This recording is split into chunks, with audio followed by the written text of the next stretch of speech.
Back to back మరొక breaking news. ఇవాళ CLP సమావేశం జరగబోతోంది. ముఖ్యమంత్రి రేవంత్ రెడ్డి అధ్యక్షతన ఇవాళ ఉదయం 11 గంటలకు శంషాబాద్ నోవోటెల్లో ముఖ్యమంత్రి రేవంత్ రెడ్డి అధ్యక్షతన ఈ భేటీ జరుగుతుంది.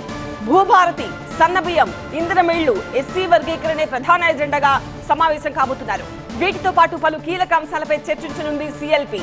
ప్రభుత్వం అమలు చేస్తున్న సంక్షేమ పథకాలను ప్రజల్లోకి తీసుకెళ్లడంపై ప్రధానంగా దృష్టి పెట్టనున్నారు సీఎం రేవంత్. కొత్తగా అమలు చేస్తున్న పథకాలు, కార్యక్రమాలను ఏ విధంగా ప్రజల్లోకి తీసుకెళ్లాలో ఎమ్మెల్యేలకు సూచనలు, సలహాలు ఇస్తున్నారు. ప్రభుత్వం చేస్తున్న మంచిని చెప్పుకోవడంలో ముందుండాలని దిశానిర్దేశం చేయనున్నారు సీఎం రేవంత్. విపక్షాల విమర్శలను ఎలా తిప్పికొట్టాలో డైరెక్షన్స్ ఇవ్వనున్నారు. ఇక సిఎల్పిలో మరొక కీలక అంశం కూడా చర్చకు రాబోతున్నట్టుగా కనిపిస్తోంది. దానికి సంబంధించిన డీటెయిల్స్ మనం చూస్తున్నాం. సిఎల్పిలో మంత్రివర్గ విస్తరణ చర్చకు వచ్చే ఛాన్స్ కనిపిస్తోంది. మంత్రి పదవి కోసం ఇప్పటికే చాలా మంది ముఖ్య నేతలు చాలా గట్టిగా గళమెత్తారు. సీనియర్ల బహిరంగ వ్యాఖ్యలతో కాంగ్రెస్ లో యుద్ధ వాతావరణమే కనిపిస్తోంది. ఓ రకంగా తనకు జానారెడ్డి అడ్డుపడుతున్నారని రాజగోపాల్ రెడ్డి ఆరోపించిన విషయం తెలిసిందే.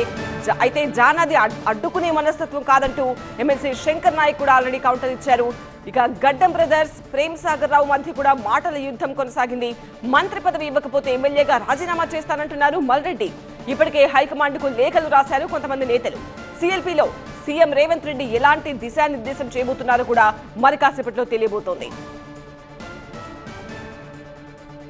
విస్తరణపై క్లారిటీ ఇస్తారా? వివాదానికి ఫుల్ స్టాప్ పెడతారా? బహిరంగ వ్యాఖ్యలతో పార్టీకి నష్టం జరగకుండా ఏం చేస్తారు? హైకమాండ్ నుంచి ఏమైనా సందేశం ఇప్పటికే రేవంత్ కు అందిందా? ఇవాల్టి భేటీలో ఏం జరగబోతుందనే దానిపై ఉత్కంఠ కొనసాగుతోంది.